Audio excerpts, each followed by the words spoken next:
Assalamualaikum warahmatullahi wabarakatuh. Selamat datang di podcast Biru Bincang Seru RRI Mamuju. Dan hari ini tema yang spesial yaitu Bumi Butuh Kita hari ini bersama narasumber saya yang juga spesial, di mana Bumi Butuh Kita hari ini tuh benar-benar jadi sebuah penanda ya, jadi sebuah peringatan untuk setiap individu untuk bisa lebih lagi memperhatikan keadaan lingkungan dan keadaan sekitar. Karena hari ini masih banyak sekali berita-berita tentang banyaknya lingkungan yang sekarang sudah ada sampah menumpuk, adanya banjir, longsor, dan juga cuaca yang kadang tidak menentu. Itu menjadi satu buah tanda bahwa memang betul bahwa bumi butuh kita hari ini. Kita kenalan juga dengan narasumber kita pada pagi hari ini. Ada Kak Dayat. Assalamualaikum Kak. Waalaikumsalam warahmatullahi. Bagaimana kabarnya nih? Alhamdulillah sehat. Alhamdulillah sehat ya. Dan satu lelaki ganteng lagi yaitu Kak Elvis. Assalamualaikum. Waalaikumsalam warahmatullahi wabarakatuh. Bagaimana kabarnya Kak Elvis? Alhamdulillah baik-baik.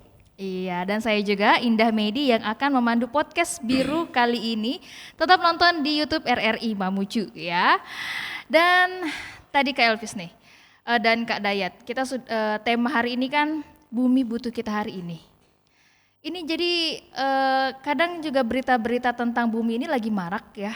Apalagi dengan kita nonton, gak usah nonton di TV, media sosial deh ya. Banyaknya banjir, longsor. Nah, pendapatnya nih menurut Kak Dayat dan Kak Elvis ini seperti apa? Dari Kak Dayat dulu boleh silakan. Ya, Assalamualaikum warahmatullahi wabarakatuh. Jadi sesuai dengan berita yang sering kita lihat pada tahun ini, hari ini, bahwa bencana itu sudah terjadi di mana-mana karena ini adalah ulah manusia. Karena sebenarnya Tuhan itu menciptakan bumi dan isinya dalam bentuk yang sebaik-baiknya, tapi manusia itu sendiri yang merusaknya. Jadi sekali lagi saya tanamkan bahwa setiap insan yang hidup di bumi itu mempunyai tanggung jawab dan hak yang sama untuk menjaga dan melestarikan lingkungan. Jangan karena kekayaan semata, karena keuntungan semata, jadi kita melupakan sisi dari kemanusiaan. Saya rasa semua pihak di sini perlu bertanggung jawab, perlu untuk saling memperingatkan bahwa perbuatan yang kita lakukan hari ini akan berdampak besar pada anak cucu kita di masa yang akan datang. Saya rasa begitu. Oke, dari Kak Elvis seperti apa nih memandang bahwa banyaknya sekarang tragedi-tragedi tentang bumi nih? Iya, jadi kalau pendapat saya sih kurang lebih sama dengan Kak Dayat tadi. Jadi peran terbaik kita sebagai orang yang menghuni bumi yang satu-satunya ini, yang katanya kita cintai ini, ya ayo come on. Ya, jadi kalau kau memikirkan dirimu sendiri tanpa memikirkan lingkunganmu, masa depan orang yang ada setelah generasimu, ya mungkin seperti inilah kenyataan yang akan kita terima. Ya, generasi yang akan menerima resiko jauh lebih berat adalah generasi jauh di belakang kita. Jadi apa yang kita perbuat hari ini bukan tanggung jawab kita, tapi dia yang akan menanggung semua apa yang kita putuskan hari ini. Jadi silakan berpikir apakah Bapak Ibu atau saudara-saudara semua ini pengen melihat anaknya jalan dengan tabung oksigen, jalan dengan menggunakan peralatan yang sungguh mengerikan sekali. Jadi efek yang akan timbul dengan tidak pedulinya kita dengan bumi seperti tema hari ini ya akan ditanggung oleh generasi setelah kita. Itu. Oke, dan for your information ya para pendengar dan pemirsa RRI Mamuju bahwa Kak Dayat dan Kak Ampas ini juga jadi salah satu anggota dari komunitas pecinta alam. Yang satu dari Ampas, yang satu dari Kapak Sulbar ya. Kita bakal berbincang tentang komunitasnya dan sedikit juga membahas perubahan cuaca yang saat ini terjadi di Mamuju. Yang kalau kita lihat seharian kemarin tuh hujan ya Kak ya. Dari subuh sampainya malam itu nggak berhenti itu hujan tuh. Apalagi beberapa tahun yang lalu juga pernah terjadi tragedi banjir yang sampai merenggut seorang nyawa polisi ya. Nah itu tanggapannya nih seperti apa nih? Apakah ada persiapan kembali? Karena ini Desember ke Januari, ini kayaknya rentan ini cuaca nih. Adakah persiapan dari Kapak dan Ampas untuk bisa membantu nanti penanggulangan bencana? Dari Kak Dayat boleh silakan. Oke. Ya. Kalau kami dari pecinta alam sih artinya kan ini sudah masuk musim penghujan. Jadi kita harus antisipasi maksudnya seperti sampah-sampah yang sekarang sedang menghambat kanal ataupun sungai, kan itu bisa menjadi penyebab salah satunya air meluap ke permukaan, air meluap ke pemukiman karena sampah yang tersumbat. Jadi ya kami menghimbau untuk seluruh masyarakat agar kiranya lebih memperhatikan lingkungan, jangan buang sampah ke sungai, jangan buang sampah ke laut, ke kanal, karena dampaknya akan kembali ke kita sendiri. Saya rasa seperti itu. Oke, dari Kak Elvis seperti apa nih Kak? Ya, jadi sebenarnya tanggung jawab ini adalah tanggung jawab kolektif di sebuah wilayah itu sendiri, di mana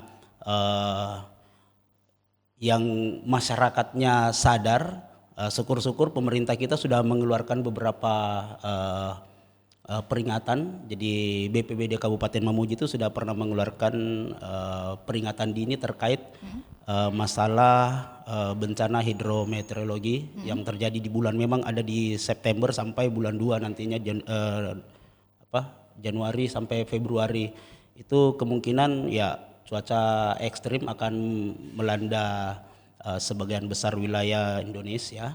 Kita di Mamuju ini ya makanya seperti yang dipersiapkan tadi teman-teman di beberapa komunitas dan pecinta alam melalui early warning yang dikeluarkan oleh pemerintah, ayolah bergegas kita untuk melakukan aktivitas yang memang mempersiapkan untuk itu, karena ada beberapa titik yang kemarin tadi dibicarakan tahun lalu ada yang terkena dampak longsor. Jadi Bapak Ibu yang tinggal di pesisir sekarang lagi permukaan pasang lebih tinggi, otomatis Kota Mamuju sendiri yang kita ketahui di bawah permukaan air laut, begitu musim pasang seperti ini, rob naik, banjir, ditambah hujan, ya ini yang kita perlu patut waspadai, terutama masyarakat-masyarakat yang ada di bantaran seputaran sungai dan pinggir pantai, itu kemungkinan akan terjadi luapan air, mungkin rob ataupun pertemuan air hujan, kalaupun hujannya agak intensitasnya tinggi.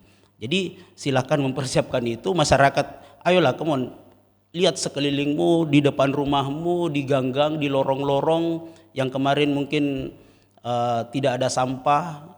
Sekarang beberapa kejadian kemarin setelah hujan deras, 6 sungai besar di Mamuju itu saya tengok, kami berjalan-jalan melihat yang mengalir bukan cuma air, kantong plastik, bekas minuman, bangkai hewan, serta beberapa sampah rumah tangga yang lain. Bahkan ada juga beberapa log pohon.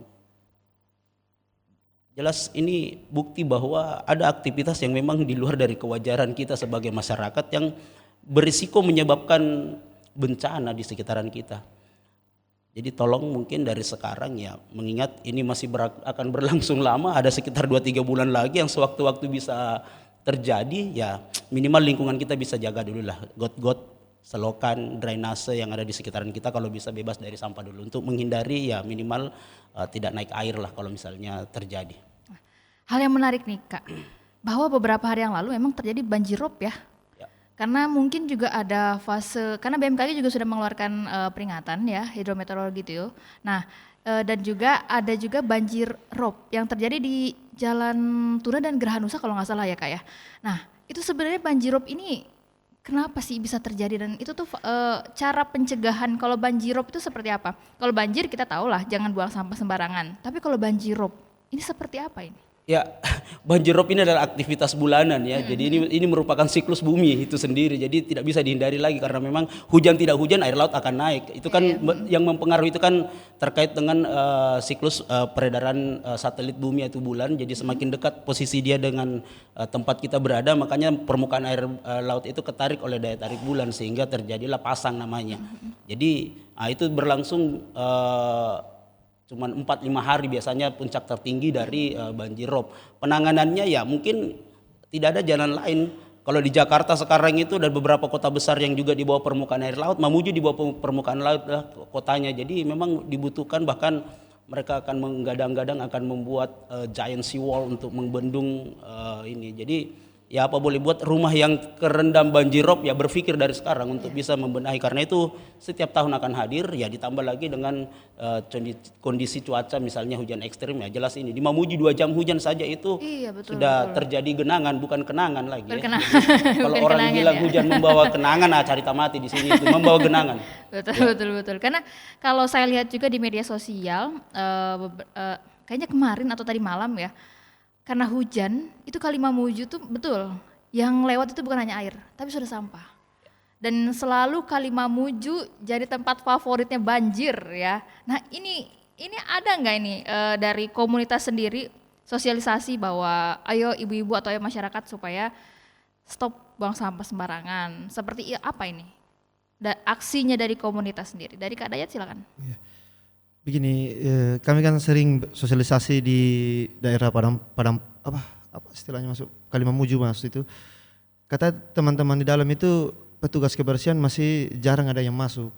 Terus kami dia juga menyarankan agar sampahnya tidak dibakar. Jadi sebagian masyarakat di sana itu buang sampahnya ke sungai, padahal itu bukan jalan keluar. Jadi sebenarnya di sini perlu duduk bersama, perlu berbicara, sosialisasi bersama pemerintah dan masyarakat, turun langsung membicarakan solusinya ini bagaimana. Karena masyarakat di sana berpendapat bahwa pemerintah kurang ambil peran dalam hal ini. Pemerintah aja bilang bahwa masyarakat kurang kesadarannya untuk lebih peduli kepada lingkungan. Jadi saya rasa antara pemerintah dan masyarakat perlu duduk bersama untuk menyelesaikan masalah tentang sampah ini. Saya rasa seperti itu kalau di ini. Betul ya, karena memang sampah ini kayak jadi peran utama ya dalam banjir itu ya. Kak Elvi seperti apa ini Kak? Ya, saya mengambil kesimpulannya seperti ini ya. Jadi kalau misalnya sepanjang you jadi manusia, you pasti akan membuat sampah, itu saja. Ya, sisa kita mampu tidak mengelola ini sampah seperti apa, lebih arif dan lebih bijaksana. Jadi di mana ada manusia di situ ada sampah, itu aja. Nah, terkait dengan daerah kita di Mamuju sini, ya memang seperti yang disampaikan oleh Kak Dayat tadi, teman-teman komunitas itu mungkin luar biasa mereka untuk terjun langsung, bahkan aksi yang mereka lakukan mengundang banyak orang, tapi inilah masih kurang masif mungkin ya, sehingga ada beberapa kegiatan yang seakan-akan cuman berlalu seperti seremoni. Kenapa terjadi? Ya memang karena ada miss antara stakeholder yang ada. Jadi peran ini mungkin kita butuh dukungan lebih luas lagi, lebih banyak lagi. Ya, sambil contoh mungkin di dunia sekolah ya, bagaimana bukan cuma mendapatkan pelajaran terkait masalah kemampuan akademik, ada juga pembelajaran yang lain mungkin terkait dengan isu lingkungan dan sebagainya, walaupun itu sudah ada sampai di masyarakat juga seperti itu, lingkungan rumah dan seterusnya, dan ini harus disupport oleh pemerintah. Nah, support pemerintah di dalam ini ya minimal ada regulasi lah. Ya, saya dengan Dayat kemarin ikut di kegiatan pengeluaran perda oleh pemerintah Kabupaten Mamuju tentang pembatasan sampah plastik. Saya kebetulan berdua untuk menjadi pemateri saat itu. Ya, tapi implementasi itu mungkin perlu digiatkan kembali, bagaimana terkait dengan peraturan yang sudah dikeluarkan. Jadi ya termasuk mungkin penegakan hukum dan lain-lain. Nah, stakeholder yang saya maksud di sini kan banyak. Bukan cuman ya komunitas, kelompok, pemerintah, ya mungkin saja ya legislatif, yudikatif, semua harus dilibatkan.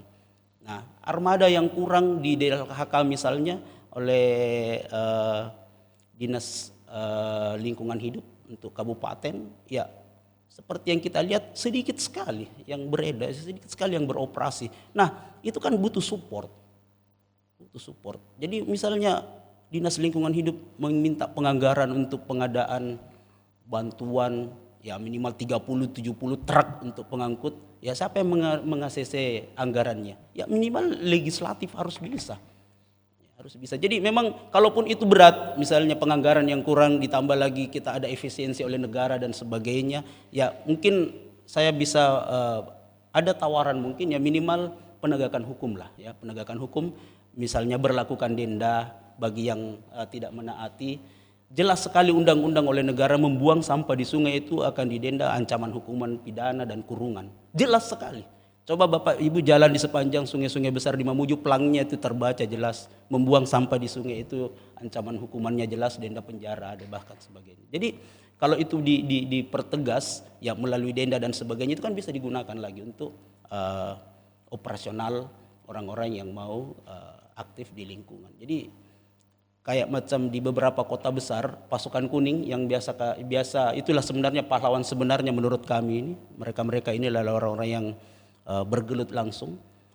Itu jasanya dibayarkan tidak bagus menurut saya. Jadi di Jakarta itu pasukan kuning di sana itu mereka dibayarkan di atas UMR. Jadi gajinya jauh lebih mahal. Jadi orang berlomba untuk mau masuk dan bekerja di situ.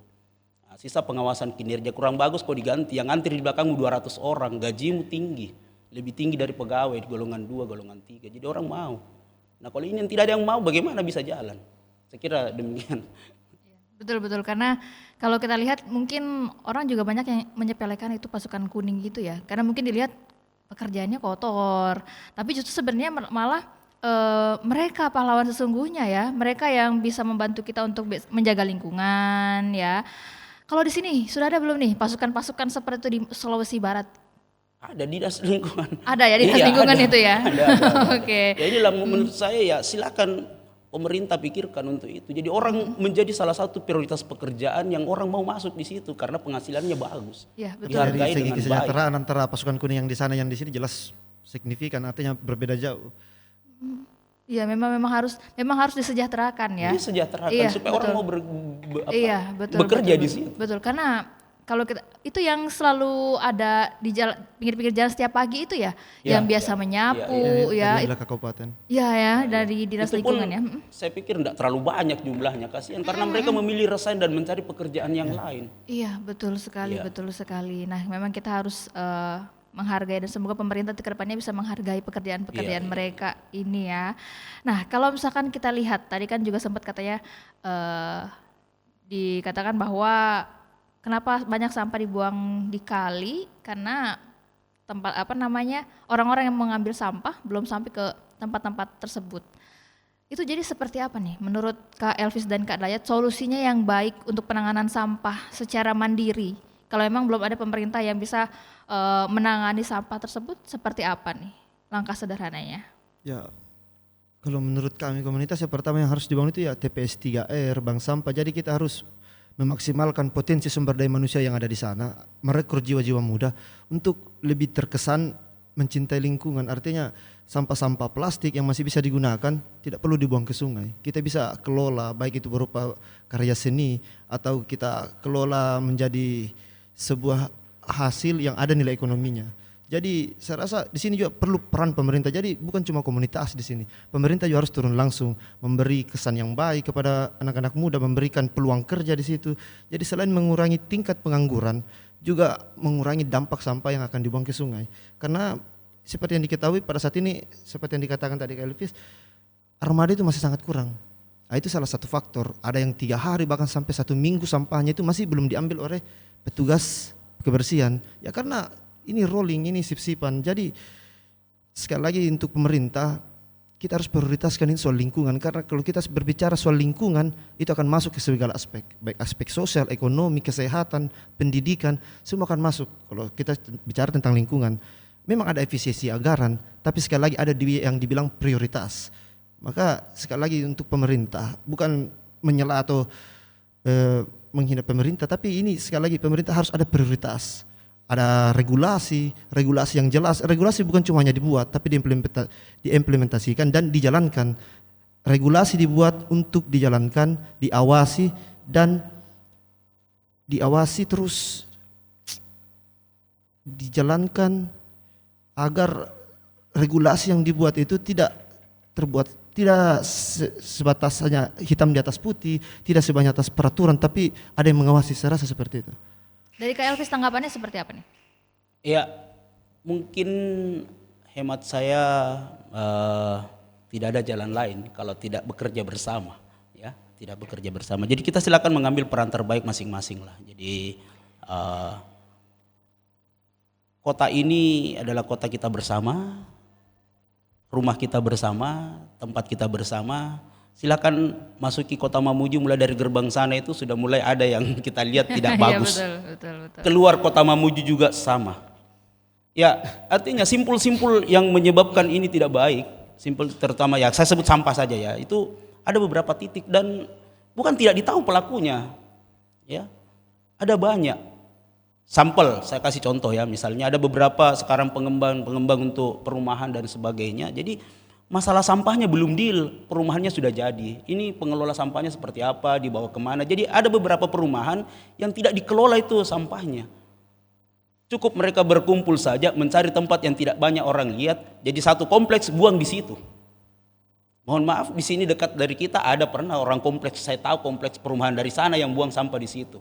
Awal masuk gerbang Mamuju dari arah Makassar ada beberapa kompleks perumahan yang tidak tahu pengelolaan sampahnya di mana, buangnya di situ. Akhirnya masyarakat ya ditempati di lokasinya pembuangan sampah marah, ngamuk untuk sampai keluar ke Mamuju. Alangkah saya kasihan sih, ini Mamuju kota yang indah menurut saya, tapi butuh memang penanganan. Jadi tidak ada jalan lain, kita harus bergandengan tangan untuk menyelesaikan persoalan ini. Sampah ini jelas sangat tidak elok dipandang. Kita jadikan arterial road yang kita banggakan ini, hampir setiap sore orang beraktivitas di sana, mulai dari bersenang-senang sampai mencari rezeki, tapi situasinya tidak kondusif. Menurut saya kurang nyaman karena tempatnya tidak bersih. Jadi inilah yang harus kita pikirkan bersama. Saya belum masuk ke dampak ekologis dengan apa yang kita perbuat, dan ini yang menanti 15-20 tahun kemudian ini lebih parah lagi kalau kita biarkan seperti ini. Jadi memang harus bergerak bersama untuk bisa menyelesaikan persoalan ini. Betul sekali, karena memang kalau kita lihat, betul tadi kata Kak Elvis, dari mulai masuk Mamuju sampai akhirnya keluar lagi, tempat-tempat tertentu itu memang ada ya sampah itu ya. Kita nggak bisa pungkiri karena memang terlihat dengan jelas. Nah, kita beralih dulu nih. Selain kita bicara sampah, kita bicara komunitasnya. Nih, Kak Dayat dan Kak Elvis kan dari komunitas Kapak dan Ampas ya. Kita mau kenalan dulu. Ini Kapak sama Ampas ini bersinergi juga ya, berarti ya. Selalu ada setiap kegiatan lingkungan ya. Nah, tapi kita belum tahu nih para pendengar dan pemirsa. Kapak ini sebenarnya apa, Ampas ini sebenarnya apa? Kita tanya dulu sama Kak Dayat. Kak Dayat, nih, Ampas itu sebenarnya apa sih Kak? Kalau kita bahasa Indonesia Ampas itu kan sisa-sisa. Nah, tapi pasti ada artinya nih, apa nih? Ampas kalau bicara soal filosofi kan itu sisa. Jadi artinya sisa-sisa anak muda, sisa-sisa anak-anak muda yang masih peduli sama lingkungan. Tapi kalau dari segi singkatan itu Angkatan Muda Pecinta Alam Sulawesi. Oke, itu ya, sisa-sisa anak muda, berarti memang mungkin terlalu banyak anak muda yang agak acuh gitu ya, makanya sampai dicari sisanya ya. Tidak bisa dipungkiri karena sekarang kan zaman teknologi yang semakin canggih, jadi mestinya di antara 100 pemuda mungkin hanya 5-10 orang yang mau peduli sama lingkungannya. Nah, betul sekali. Nah, kalau misalkan Ampas ini nih, biasa terjun langsung dalam kegiatan solidaritas untuk kebersihan lingkungan seperti itu Kak, atau memang dia ada kegiatan lain? Ya, kalau kami sering bersinergi sama Dela Kabupaten, teman-teman pecinta lingkungan seperti Kapak dan lain-lain. Kami juga mempunyai agenda mingguan, yaitu turun membersihkan di tempat-tempat yang memang menjadi sorotan. Kami bersinergi dengan TNI, Polri, pokoknya yang berbicara tentang lingkungan, baik itu sampah ataupun segala macam penanaman dan segala macam, insya Allah kami akan bantu. Oke, nah kalau para pendengar dan pemirsa lihat ini di sepanjang jalan arteri, itu kadang ada pelangnya ya. Ada pelangnya Ampas, ada tempat sampahnya juga pernah saya lihat juga di sepanjang jalan arteri. Itu memang hasil karya teman-teman Ampas ya Kak ya?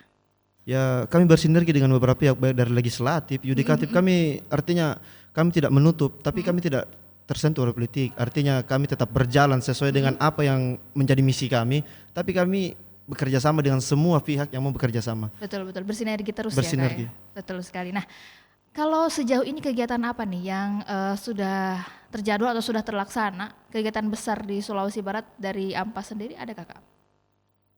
Ya, kami pernah mengundang mungkin 100 sampai 300-an orang untuk datang membersihkan, untuk langsung bahwa di arteri itu sebenarnya kotor. Karena selain tempat wisata, sebenarnya orang sekarang melihat arteri itu tempat wisata. Padahal ketika airnya surut dari jam 11 sampai mungkin jam 1 siang, itu sampah semua dibawa. Jadi secara tidak langsung masyarakat Kota Mamuju itu berendam di atas sampah. Jadi ini adalah kesan, maksudnya ini adalah pesan bahwa sebelum dijadikan tempat wisata setidaknya dibersihkan dulu. Saya rasa seperti itu. Betul ya, kalau misalnya kita lihat itu memang lucunya itu ya, kalau misalnya kita lihat saat CFD aja lah ya Kak ya, airnya surut. Itu sampah di mana-mana. Sampah semua ya. di bawah itu. Dan banyak juga yang berendam di situ, berenang di situ ya. Mungkin karena ya udahlah, mau gimana lagi, tempat wisata paling dekat ya. Dibanding Karampuang yang agak jauh mungkin ya pemikirannya seperti itu. Nah, dari Kak Elvi sendiri, Kapak.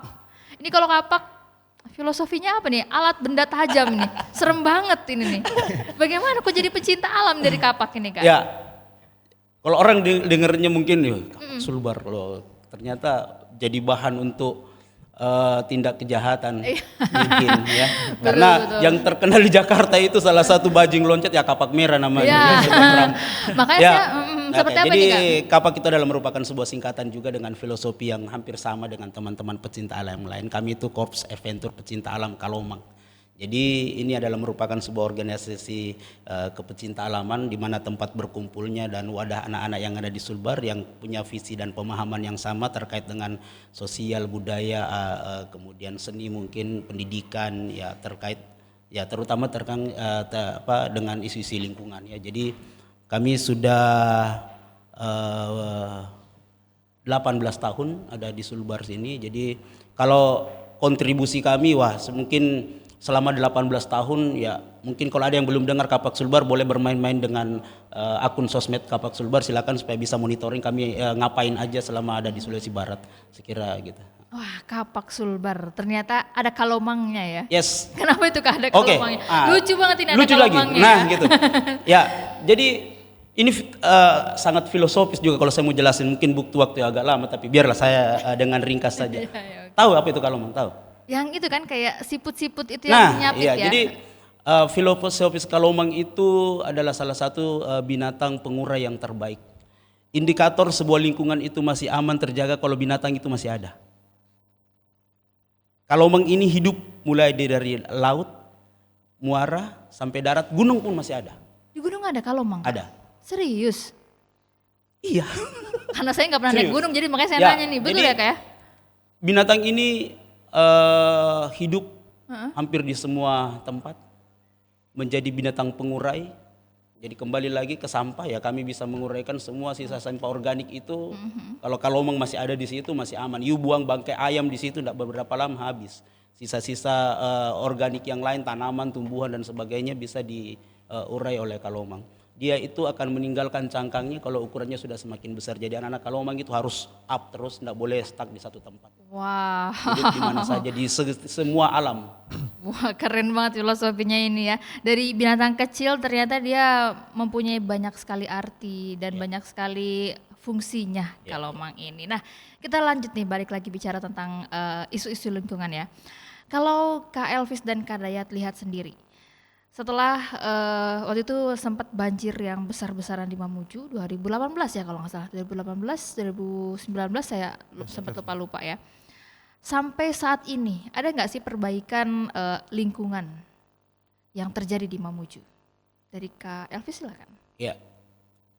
Oke, jadi pemicu utama kalau misalnya terjadinya sebuah bencana. Kalau terkait hidrometeorologi itu di Mamuju 2 kali, kemarin ada di daerah Bambu, kemudian apalagi ini yang menimpa sebelum Tasyu. Ya, jadi jelas sekali itu adalah problem di mana terjadinya kerusakan lingkungan. Ini dilihat dari material yang masuk ke kota sudah sangat jelas, bentuk air yang masuk warnanya seperti apa. Kemudian yang dibawa oleh air itu seperti apa. Jadi untuk mengantisipasi sih sebenarnya kita agak kesulitan kalau misalnya cuman komunitas. Kita cuman mampu mempersiapkan diri, menyiapkan teman-teman relawan untuk membantu kegiatan-kegiatan taktis setelah bencana terjadi. Untuk mengantisipasinya sebenarnya agak berat karena ini terjadi karena bisa jadi karena pembukaan lahan, pengalihfungsian lahan, misalnya dari tadinya sebuah hutan menjadi perkebunan, menjadi pertanian, bahkan mungkin saja jadi tambang. Jadi hulu-hulu sungai, daerah-daerah resapan dan tangkapan air hujan inilah yang mungkin saja terjadi kerusakan. Jadi fungsi alamiahnya tidak bekerja dengan baik, sehingga begitu kita dihadapkan dengan situasi musim penghujan seperti di bulan sekarang ini sampai bulan 2 nantinya, ini sangat beresiko dengan intensitas tinggi, sehingga untuk mengantisipasi ya silakan masyarakat untuk menjaga sekitarannya, lingkungannya saja dulu. Untuk yang besar-besar seperti itu kayaknya butuh perhatian yang jauh. Kalau bisa ya tolong hati-hati mengelola kawasan-kawasan hulu-hulu sungai, daerah-daerah tangkapan resapan air untuk lebih bijaksana dalam pengelolaannya, karena begitu rusak ya contoh sudah ada sangat jelas di depan mata, dan mungkin mencegahnya tidak lebih murah dibanding menghitung berapa korban, apakah materi maupun harta benda, nyawa dan seterusnya. Betul betul. Menurut Kak Dayat seperti apa nih Kak? Seperti dikatakan Kak Elvis ya, dibutuhkan kerjasama yang baik antara semua pihak, bukan cuma komunitas, bukan cuma pemerintah, tapi semua elemen masyarakat. Artinya sebelum itu terjadi ya kita harus antisipasi dengan cara apa ya? Dengan cara peduli kepada lingkungan, reboisasi dan segala macam. Jangan buang sampah sembarangan, peduli kepada lingkungan, terus lebih memperhatikan tentang kondisi-kondisi lingkungan yang ada di sekitar rumah masing-masing. Jadi mulailah dari pribadi, mulai dari diri masing-masing. Jadi semua elemen masyarakat, ayolah kita sama-sama peduli kepada lingkungan kita sama-sama menjaga ini alam tempat kita berpijak pada saat ini. Karena kalau bencana toh yang rugi kita sendiri. Saya rasa seperti itu. Dibutuhkan kerjasama antara semua pihak, bukan cuma dari komunitas, bukan cuma dari pemerintah, tapi semua elemen masyarakat Kota Mamuju. Oke, sempat nih beberapa waktu lalu Mamuju juga dipenuhi dengan tren tanam nilam. Nah itu kan yang akhirnya gak usah bicara jauh, sebelah saya di rumah itu yang tadinya pohon-pohon akhirnya dia tebang untuk dia tanami nilam. Seperti apa sih sebenarnya, apakah hal itu juga bisa mengganggu ekosistem yang sudah terjadi karena adanya perubahan dari yang pohon-pohon menjadi nilam, seperti apa ini? Dari Kak Dayat silakan. Ya, kalau soal nilam, ya kalau soal ekosistem jelas lah. Karena pohon besar itu, nilam itu harus tumbuh di antara pohon-pohon yang sudah tidak ada. Artinya pohon-pohon sebelum yang baik itu coklat, durian, kemiri dan segala macam harus ditebang dulu. Baru nilamnya bisa tumbuh subur, biar airnya banyak dan segala macam. Itu yang pertama.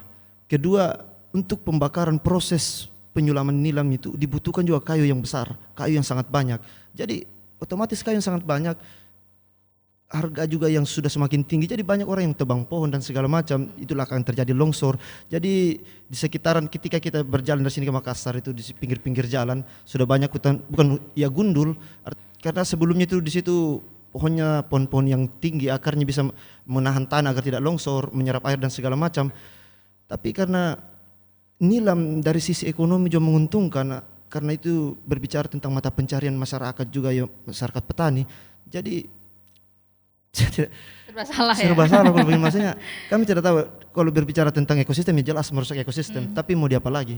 Itu mata pencarian dari masyarakat yang bertani di sekitaran Kota Mamuju. Saya rasa seperti itu. Oke, dari Kak Elvis memandang nilam ini seperti apa? Ya, makanya saya sebut tadi ada perubahan alih fungsi lahan ya, yang tadinya sebuah lahan hutan misalnya. Ingat loh, Mamuju ini adalah salah satu wilayah yang luas wilayah hutannya lebih banyak loh dibanding betul, perkotaannya. ya, Jadi untuk membuka kota baru itu kita agak susah. Agak susah karena harus melalui izin resmi, karena ada beberapa termasuk ini yang kita lihat memandang hijau seperti area perbukitan itu semua masuk hutan lindung dan tidak bisa dikelola sebenarnya oleh siapapun. Harus melalui izin yang jelas karena itu merupakan hutan lindung ya, kecuali sudah menjadi hutan masyarakat atau dan sebagainya. Jadi untuk mengambil, memindahkan, merusak jelas ada sanksi hukumnya. Makanya penegakan hukum di sini yang penting, yang perlu. Kalau terkait masalah ekonomi ya ini adalah merupakan pilihan yang sangat sulit. Kita biasa mendengar ndak kerja itu ndak makan. Nah ini kalau yang harus menanggung ini siapa? Nah, jadi kalau memang ndak ada alternatif lain, jelas luar biasa. Saya pernah dengar waktu terjadi banjir bandang jalur Bonihau itu ke sana, dia membabat sebuah perbukitan di depan rumahnya, perbukitan untuk nanam jagung. Jadi semua dipolosi, dihabis ya, tanam jagung. Dia bilang saya akan untung 20 juta, longsor datang minus 200 juta, rumahnya hilang. Jadi kalau tidak berpikir, nah ini semua ini butuh yang namanya pengetahuan. Jadi tolong, walaupun itu menguntungkan, siapa tahu kita kejar 20 juta yang hilang 200 juta. Ini yang masyarakat juga perlu pahami. Jadi misalnya mentang-mentang mungkin harga untuk tanaman seperti ini lebih bagus, lebih baik hari ini ya kita tebangin saja, yang lain diganti. Tapi ada efek yang ke depan yang jauh lebih beresiko ya, mungkin sebaiknya kita bantu pikirkan. Nah kalau ini tidak sampai ke pemahaman mereka ya butuh orang lah. Ya pemerintah harus hadir di situ. Kan kita ada pemerintah mulai dari tingkat RT, desa, kecamatan dan seterusnya. Jadi wilayah-wilayah yang mungkin masuk potensi. Kan sebenarnya sudah ada pemetaan yang seharusnya daerah rawan bencana yang mana. Jadi tolong mungkin kalau bisa daerah-daerah yang sudah dipetakan bahwa ini tidak bisa ada pembukaan misalnya perkebunan apapun, walaupun pemerintah sudah mencanangkan 3 juta untuk tanaman jagung misalnya, tanaman ini misalnya, daerah itu rawan dan tidak boleh akan mengganggu orang yang di bawah kalau terjadi bencana, jangan cari lokasi yang lain. Nah inilah sebenarnya yang menjadi dilematis. Tapi kalau tidak melalui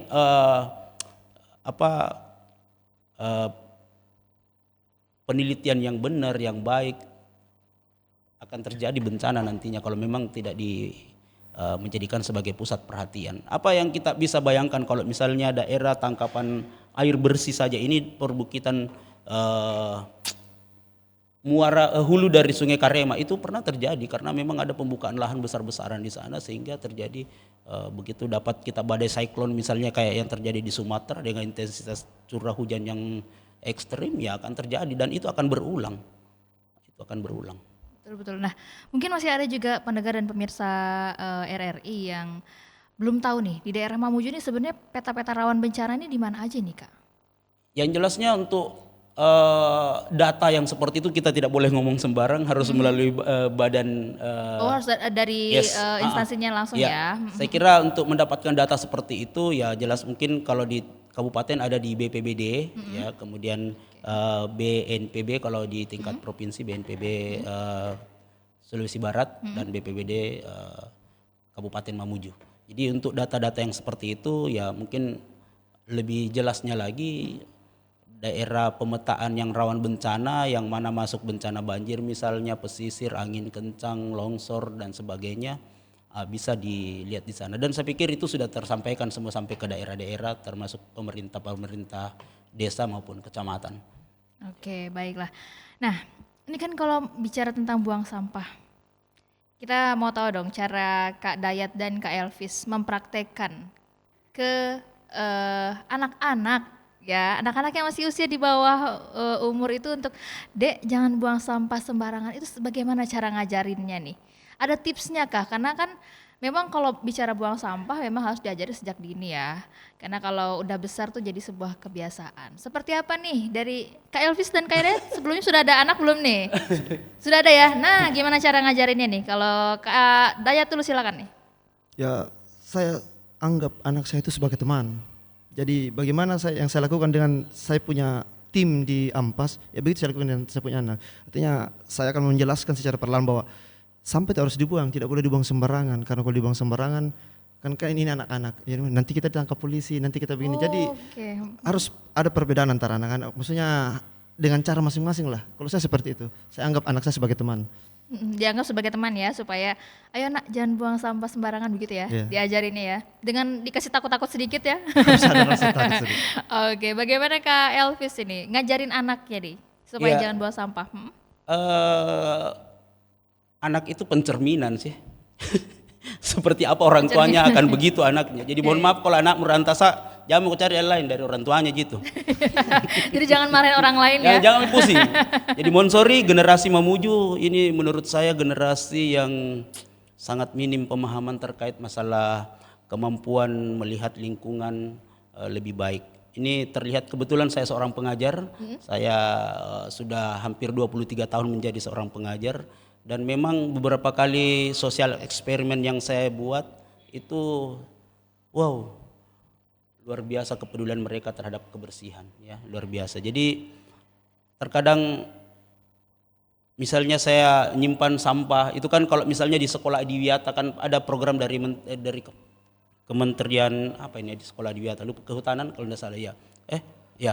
Itu ada sekolah-sekolah adiwiyata namanya, sekolah yang berwawasan lingkungan. Jadi salah satu tesnya 5 menit ada sampah di situ sudah harus hilang. Ya kita biar 2 hari 3 hari tong sampahnya saja terbalik tidak diperbaiki, tidak dibangun, tidak dikasih berdiri. Sangat-sangat. Kita ambil contoh lah orang yang menikmat di arterial road itu begitu meninggalkan tempat semua bungkus makanan dan minumannya tertinggal di situ. Kalau orang bilang saya pemahamannya sudah seperti ini ya. Mohon sorry saya agak jauh ya. Saya sudah tidak berpikir lagi membuang sampah pada tempatnya. Coba kita memikirkan itu bagaimana kita tidak menciptakan sampah. bagaimana kita tidak menciptakan sampah. Jadi kalau masih pemikiran kita, tolong jangan buang sampah, arteri itu bisa bersih kalau mulai dari ujung sini kita pasang 3.000 tempat sampah ke sana. Aduh, saya sudah tidak di situ pemikirannya. Bagaimana kita tidak menciptakan sampah. Jadi kalau misalnya kau akan menikmati suatu tempat dimanapun kau berada, di rumah, di sekolah, bagaimana upaya yang kau lakukan untuk tidak menciptakan sampah. Jadi pemahaman-pemahaman seperti ini yang kalau bisa segera kita sosialisasikan. Kalau untuk di rumah ya minimal sudah dari diri saya sendiri dulu, bagaimana saya mengelola sampah. Di rumah saya itu ada 2 tempat memang saya untuk organik itu saya jadikan kompos untuk tanaman. Jadi yang non organik itu baru kita kelola ya. Jadi mungkin dengan komunitas kami di Kapak Sulbar ya sudah berkali-kali kami memotivasi satu kabupaten. Pernah terlalu jauh. Kembali lagi ke anak saja ya. Jadi ya nantilah next kita bahas terlalu panjang. Terlalu panjang ya. Jadi kalau bisa Bapak Ibu guru yang ada di sekolah, saya sebagai seorang pengajar juga bisa berpesan mulai dari tingkat SD. Bagaimana kita menghadirkan suasana sekolah itu bukan buanglah sampah pada tempatnya. Bagaimana kita tidak menciptakan sampah. Nah, generasi-generasi zaman sekarang, anak-anak dari sekarang itu kalau bisa itu selalu diberi pemahaman bahwa tidak ada apapun yang bisa kita laksanakan kalau tidak dengan lingkungan yang terjaga. Lingkungan sekolah yang jorok, lingkungan sekolah yang tidak bersih, wow, sangat-sangat mengganggu ya. Itulah pencerminan dirimu yang sebenarnya. Betul sekali, ya. Baiklah. Nah, para pemirsa dan pendengar RRI Mamuju, kita sudah berada di penghujung acara nih. Nggak kerasa ya, ini ngobrol-ngobrol, ngomongin sampah aja nih nggak terasa ternyata waktunya Bisa ya. ditambah 2 jam?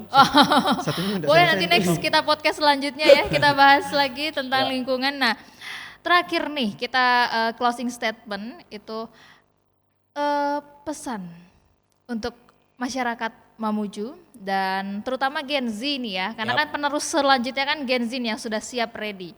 Seperti apa untuk isu lingkungan dari Kak Dayat, silakan. Assalamualaikum warahmatullahi wabarakatuh. Jadi untuk seluruh masyarakat Kota Mamuju khususnya generasi muda, kita paham sekarang ini adalah zaman teknologi, zaman yang semakin canggih, tapi alangkah baiknya jika kita sisipkan sedikit saya pikiran tentang lingkungan, karena bumi yang kita pijak saat ini adalah tempat kita hidup, tempat kita lahir, bahkan tempat kita mungkin nanti dimakamkan. Jadi apakah kita akan meninggalkan sesuatu yang buruk kepada anak cucu kita di masa yang akan datang? Kita berpikir mungkin sekarang kita masih muda, kita ogah-ogahan, kita ini segala macam, tapi bayangkan 10 sampai 50 tahun yang akan datang. Bagaimana generasi emas di masa yang akan datang bisa membuat maju di negara Indonesia. Kita tidak berbicara daerah, negara Indonesia.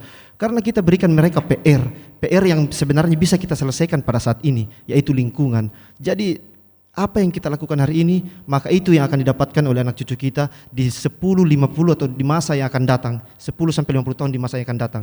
Jadi untuk teman-teman, untuk seluruh generasi muda, mulailah dari diri sendiri untuk lebih peduli kepada lingkungan, karena cerminan yang kita lakukan saat ini, maka itu yang akan didapatkan oleh generasi kita di masa yang akan datang. Saya rasa seperti itu. Terima kasih. Baik, terima kasih Kak Dayat. Silakan Pak Elvis, seperti apa nih pesannya? Ya, jadi pesan saya mungkin bagi generasi muda sekarang, mulai dari anak-anak ya, termasuk kita ini juga lah, kita berkontribusi lah secara nyata terhadap lingkungan. Kita mulai dari diri sendiri, dari hal-hal yang kecil, misalnya tidak menyisakan sampah dimanapun kita berada. Misalnya di rumah mematikan lampu AC mungkin, atau televisi yang tidak ada tidak digunakan, itu kan hal-hal yang kecil sebenarnya. Kemudian jadi generasi yang lebih sadar dengan membawa tumbler untuk tidak membeli lagi minuman kemasan, baik itu di mana saja, di sekolah ya, kalau bisa sampai pemerintah juga begitu ada kegiatan ya cukup yang seperti itu, tidak usah dengan dos yang besar, kotak yang besar dengan sekian macam botol minuman. Ya pikir harus dimulailah dari sekarang. Terus yang paling utama hadir dan mau masuk ke dalam komunitas-komunitas kelompok yang berkaitan dengan lingkungan. Kan ada di sekolah misalnya pramuka, sispala mungkin, maupun komunitas-komunitas di luar, sehingga pengetahuan terkait lingkungan itu bisa kalian dapatkan. Jadi sangat penting kalau bisa hampir semua generasi muda zaman sekarang itu ikut di kelompok-kelompok atau komunitas-komunitas yang berkaitan dengan lingkungan. Jadi banyak sekali berhamburan ini. Kalau di Mamuju saja kelompok pecinta alam kemarin kami pernah registrasi hampir 20. Ya, kalau bisa buat bagaimana komunitas-komunitas yang lebih peduli dengan itu. Karena pemahaman dan pengetahuan itu mungkin saja kalian dapatkan di situ. Mungkin saja kalian temukan di komunitas itu, bukan di rumah, bukan di sekolah. Nah kalau ini semua ada, ya mungkin harapan-harapan walaupun kecil akan bisa hadir dan tercipta orang-orang yang nantinya kalau tidak bisa merawat, memperbaiki, minimal dia tidak merusak. Saya kira gitu. Baik, terima kasih banyak Kak Elvis dan Kak Dayat ya yang sudah berkenan untuk hadir podcast kali ini bersama kita dengan tema Bumi Butuh Kita hari ini. Dan terima kasih juga untuk para pendengar dan pemirsa RRI Mamuju yang selalu stay tune di podcast Biru Bincang Seru. Kita bakal tetap hadir untuk menemani minggu-minggu kalian ya. Saya Indah Medi pamit dari podcast kali ini dan dua narasumber saya juga pamit. Dadah dulu dong. Dan terima kasih. Assalamualaikum.